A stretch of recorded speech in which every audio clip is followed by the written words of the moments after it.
All right, we're back with another episode of Personal Injury Mastermind. I'm here with my guy, Gary Sarner. You probably know him from ROI 360, and if not, you definitely remember his shirts. Today's a little different. 5 questions from me, 5 from him, no prep, just decades of PI marketing experience. From TV versus radio, to what really works on streaming, to how long it actually takes to see results. Let's go.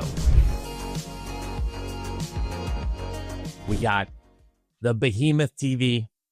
And I'm going to put in there streaming television, right? The Hulus, the versus radio. TV versus radio. Why radio? Sell me radio. I actually read an interesting stat last week. Less than 25% of 18 to 34-year-olds across America are watching traditional television. So they are on the stream. Yet on the flip side, on radio, over 80% of Americans 18 to 34 years old are still listening to radio, not streaming radio, traditional terrestrial radio. Now, there's your answer, but you need to do both. So programmatic is this huge category. I hate the programmatic name or whoever came up with it because it's like streaming television. It's the audio, Pandora and Spotify, and it's display, and it's a million things. It's very confusing.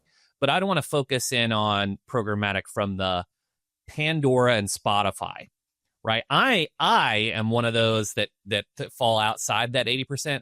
I'm like, if I'm listening, I'm on Pandora, right? That's just what I listen to. I've taught it what stuff I like with the thumbs up, and I can skip, and I have my likes in this, but I don't pay for the ads, But do you see the same strategies work for radio on Pandora or Spotify, or is it just the cost not commensurate? Like, what do you think about those channels?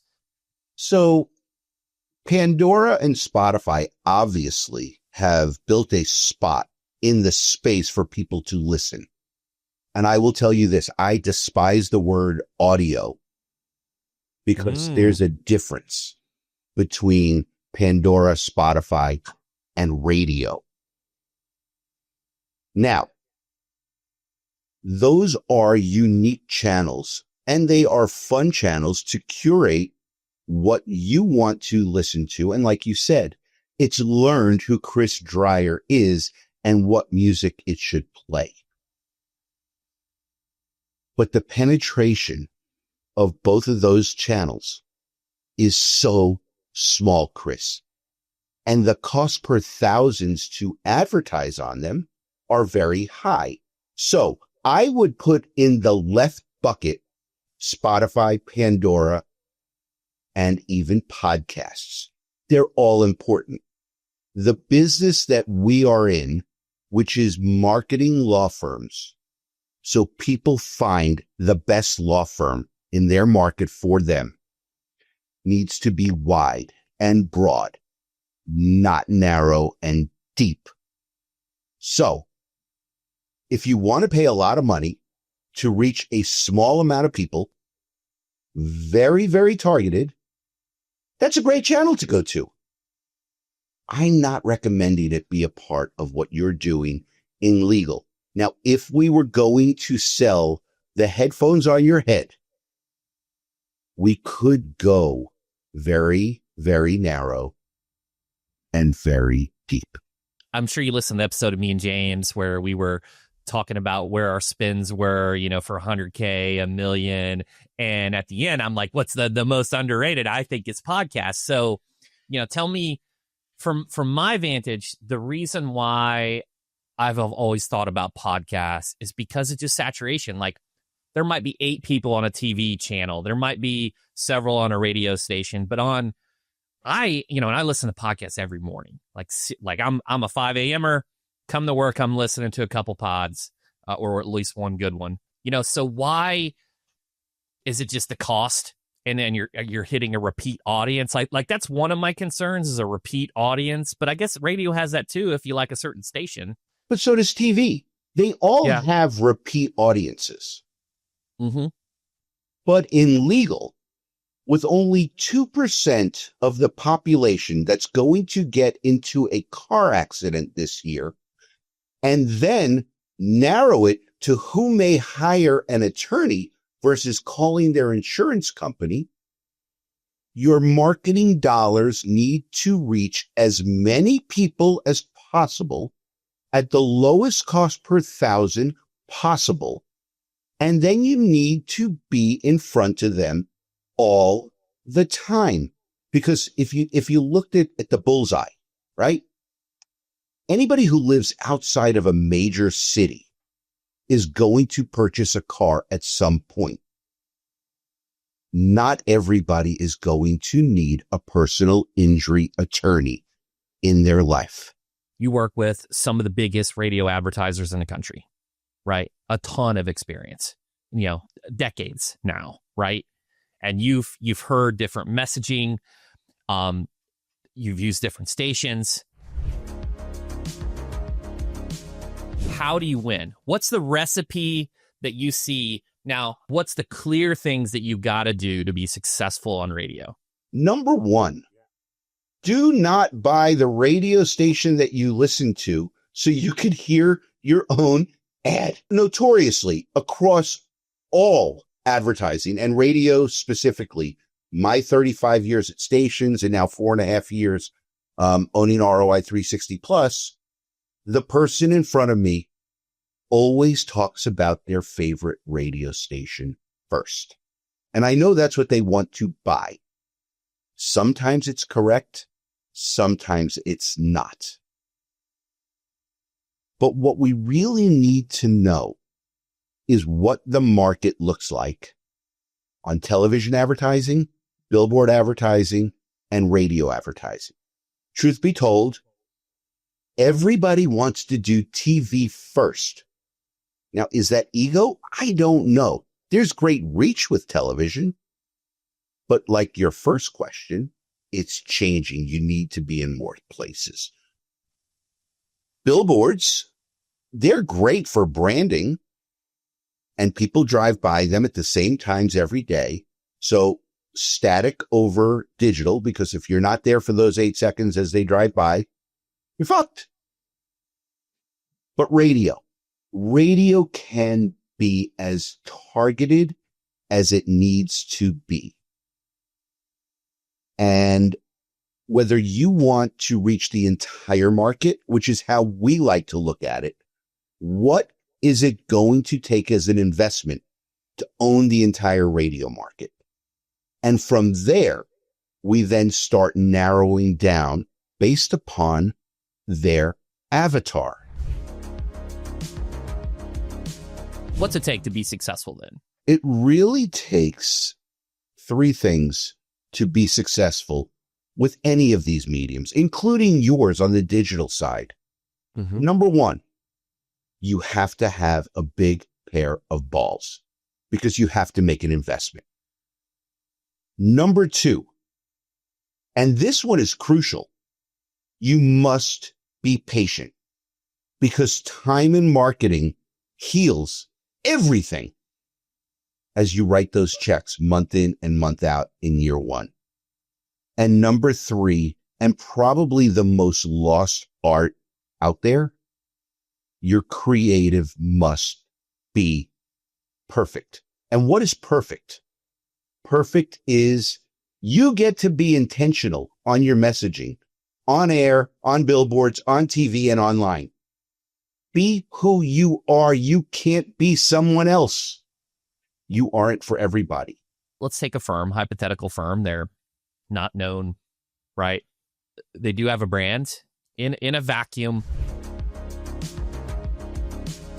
Just in general, how long does it take if you have a sufficient budget to start seeing a return, start seeing the calls come in for radio? And then I'll kind of position this every time I talk about TV with someone. We had Backus and Schenker on a while back, and he's like, look, don't expect a return for 12 months. 12 to 18 months is what you hear, right? You have more frequency on radio. Like, that's one of the big pluses. Do you start seeing momentum faster in radio? Wow, what a loaded question. First, every single firm is different. So where do we choose to begin with this investment? Do we go wide and go the whole market, or do we go narrow and go after a piece of the market? The narrower you go, the longer it's generally going to take, because you've chosen one specific group of people that you're going to target. If your creative is spot on, you may get lucky. And I'm not going to say who, but we did this with somebody who never advertised, in business for 50 years. The lawyers. And I'd met him at a conference, and he came up to me and says, wow, I love your presentation. But I'm a lawyer's lawyer. I go to trial all the time. But all these marketing firms are getting all these huge cases. Why? And it was probably the best layup question I ever had. Because I said, they're doing one thing that you're not. They're inviting people to do business with them. So as we conversed and as we got to know one another, we decided by being intentional and doing ads different than everybody else, this will probably work for you. But it's going to hurt every time you write a check every month, because it's going to take 18 months for you to see something. My line is that anybody who's new to marketing and trying to go up against all these huge advertisers, you're going to have brown underwear for the first 3 months. And you're going to say, this sucks. It's awful. I should never have done this. Should have taken my wife, my boyfriend, my better half on a vacation. But the reality is it can work, and it will work if you're patient. Truth be told, month 4, I got a phone call. I want to add another market. I'm like, wow, you got a huge trucking case. He was like, how do you know? I said, I know my business just like you know your business. And I get these calls.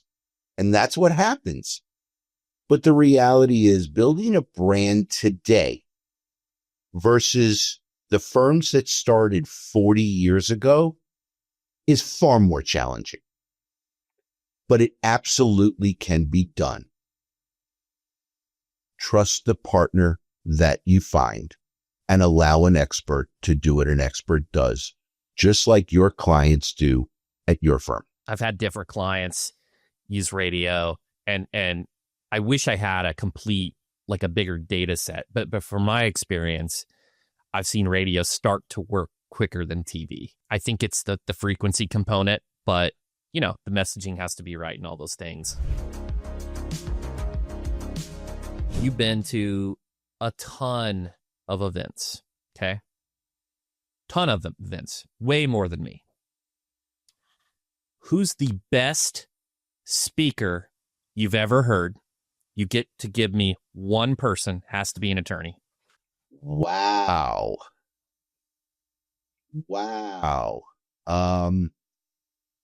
That's a great question.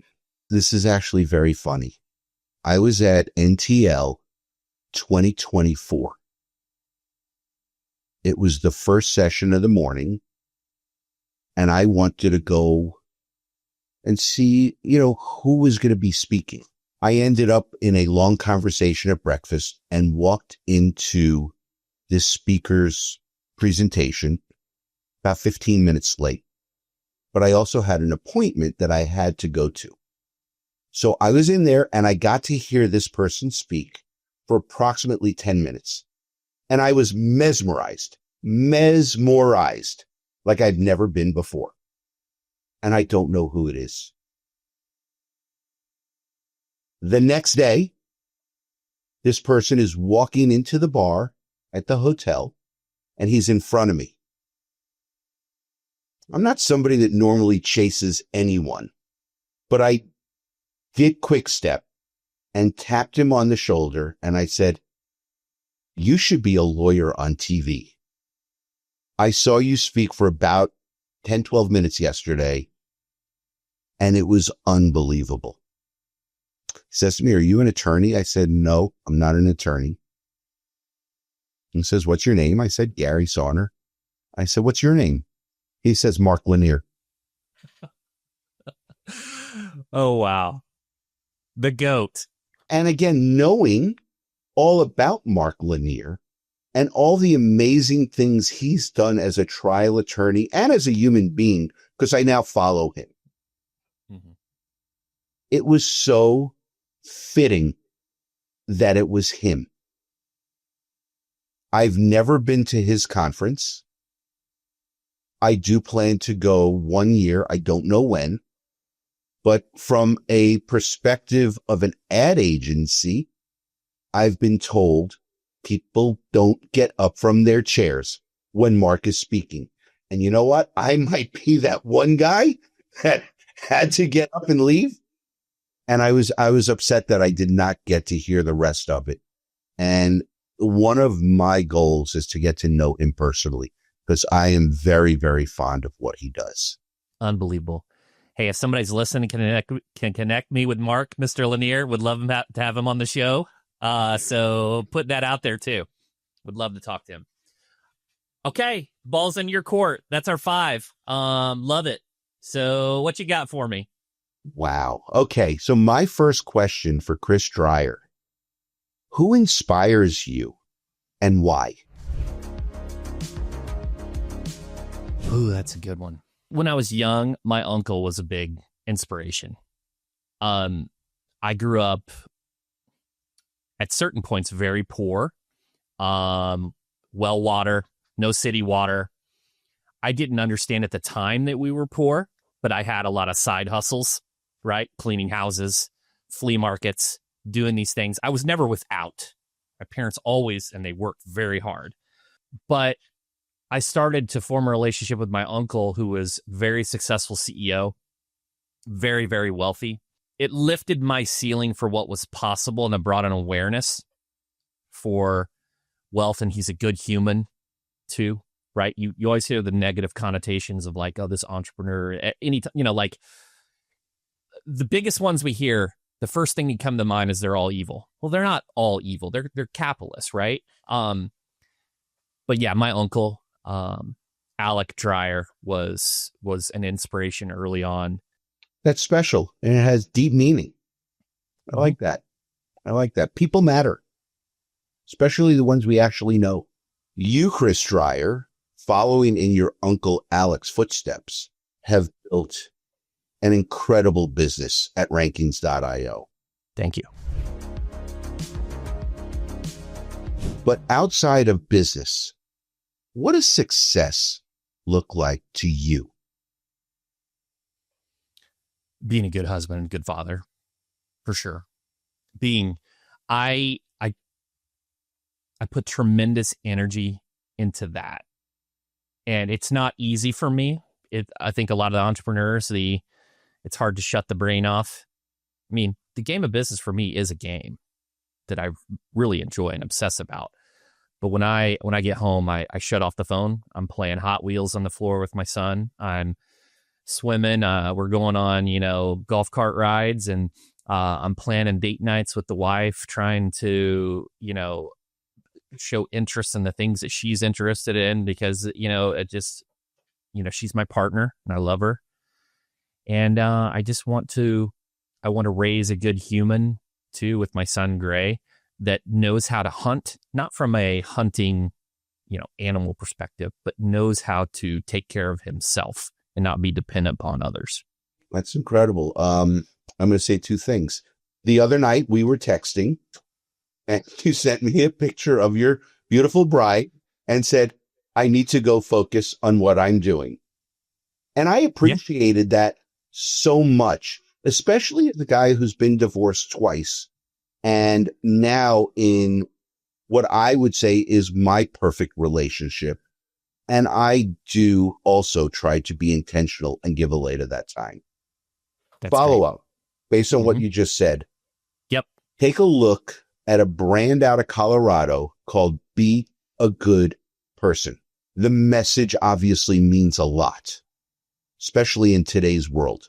Mm-hmm. And you'll find this interesting. I wore the shirt at a conference a couple of weeks ago in Chicago. And you know how everybody comments on my loud shirts? Uh-huh. I got more compliments on the meaning on that shirt than I've ever gotten on the crazy loud shirts I wear. Amazing. Incredible. Good for our kids to learn too. Absolutely. All right. You get to spend this, and by the way, this is similar to your question. You get to spend one day with someone in the legal profession. Who are you spending that entire day with and why? Oh, that's tough. Man, that's tough. Okay. So I have friends in the legal profession. And so please, if I don't say your name, it's not because I don't love you and want to hang out, because I think it's different. The way that I'm going to answer this is someone that I don't have as much access with, right? That would love to get inside their brain. I'm going to say Steve Meir. Steve does not get on a lot of podcasts. He's I would say more guarded on strategies and things, but I see what he's doing in the legal space. I know about his past exits, a lot of his dealings, and I think the brand that he is building is incredible with Sweet James, and I would love to pick Steve Meir's brain. That's a good one. Obviously, I'm sure you've had conversations with him in the past. Oh yeah, Like we've had some nice sit downs. We had a nice dinner at the Phoenician at PimCon last year, and in conversations. But that's the group of people, right? It's like side conversations here and there. But yeah, that would be an amazing experience opportunity. I find him very, very amazing as well. Brilliant. And also, like you said, a little guarded, because what he is building is quite special. Yeah, nothing wrong with that.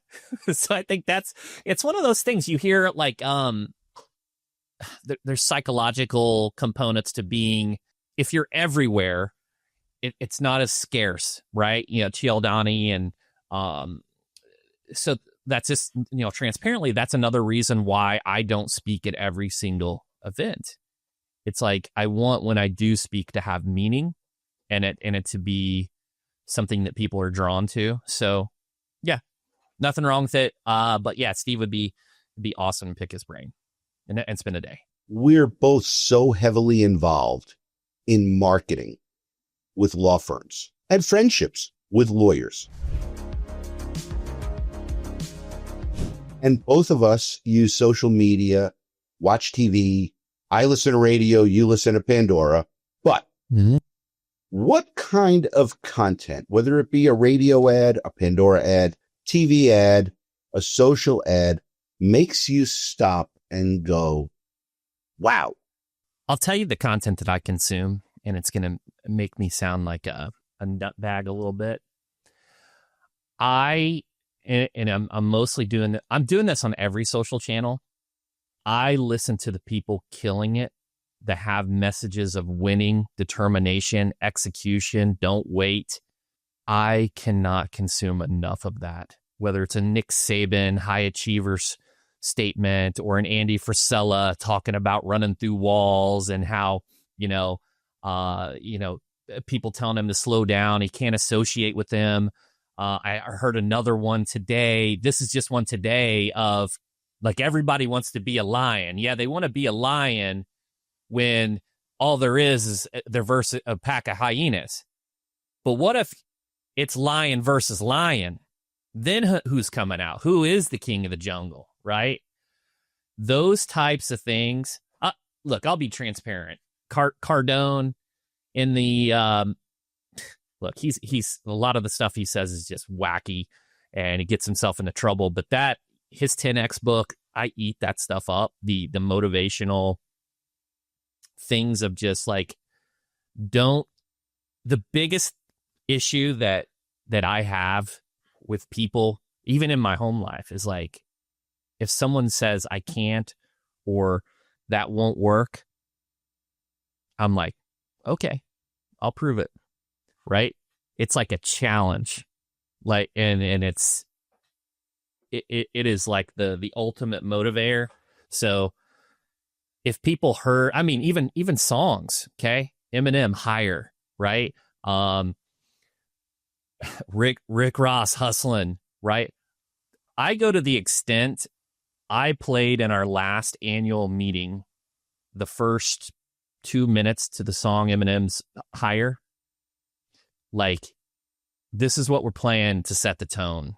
Our core values at Rankings are from me, right? They stem from me. The first core value is execution. Don't just say it, do it. I love that. Interesting fact, Cardone Enterprises is literally 1/4 of a mile from my condo. Wow. Right around the corner. And look, music matters. Words matter.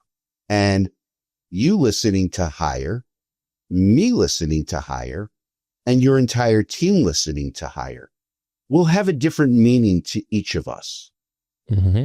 But because it inspires you, it may inspire others. And at the end of the day, our roles in our companies is to make sure we could inspire our teams, because we cannot motivate them. That comes from within, but the inspiration comes from the outside. Okay, I've got the 5th, and I do have a 6th with which I'm going. All right, let's do it. Let's do it. We're rolling. You get to see one last concert. It could be any artist, alive or dead. Who would you see? And you get to see it anywhere in the world you choose. Where would you see the show? Okay.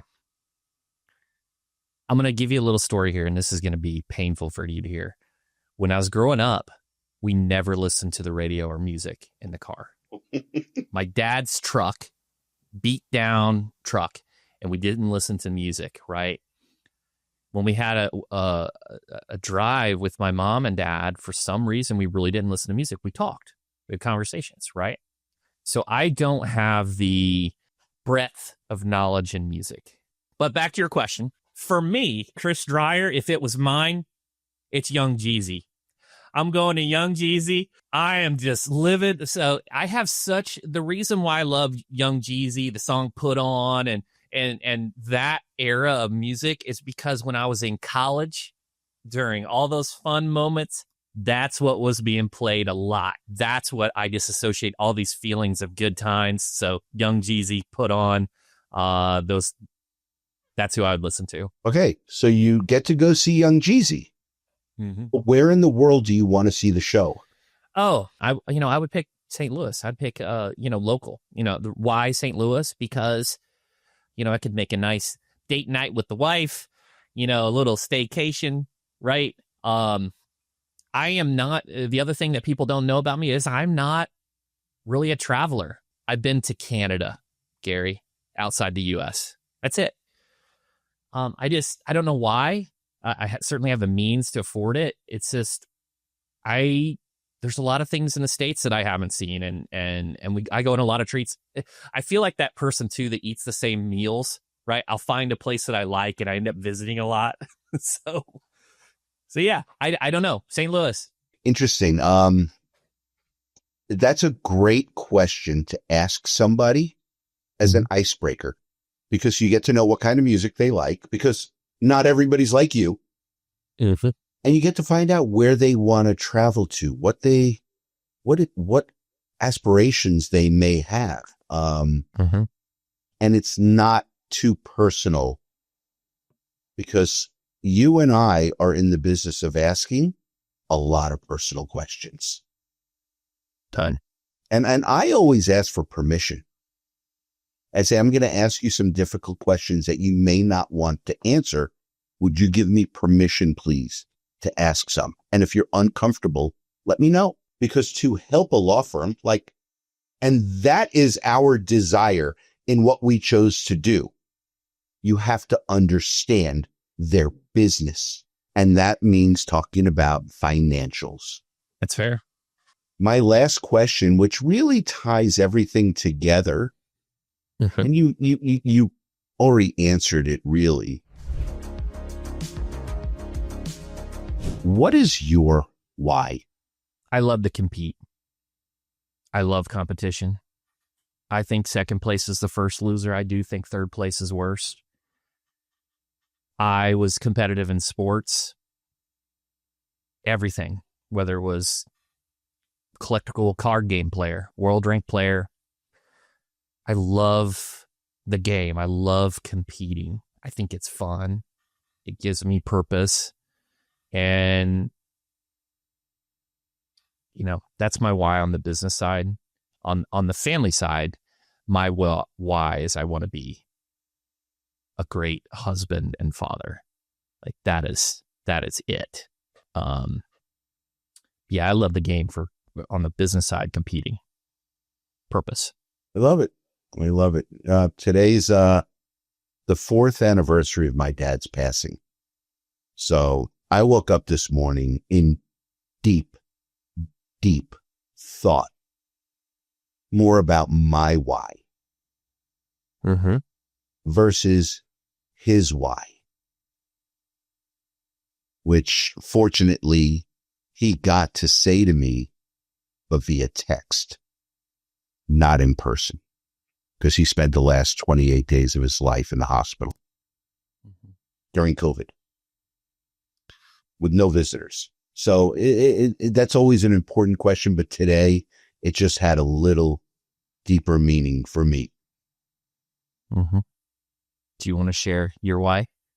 So in business, like you said, I love to compete like you do, but my why is the end user. How do we make sure the end user gets to the right place? I am far more intentional about the firms we work with today than I might have been 4.5 years ago when I opened.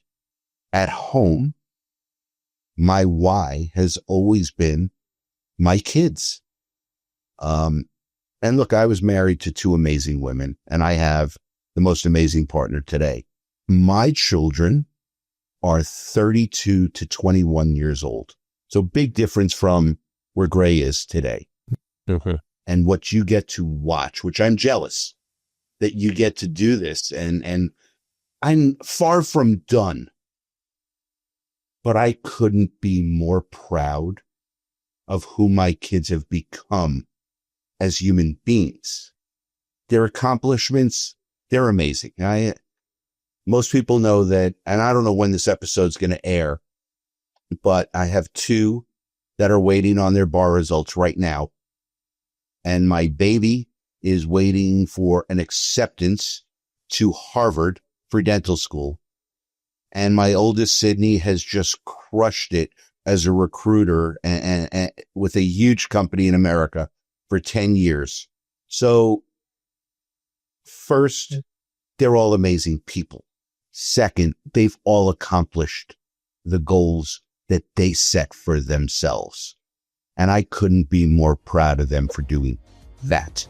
That's incredible. Well done. I had good partners. They weren't bad partners. Amazing. I think that's the pod.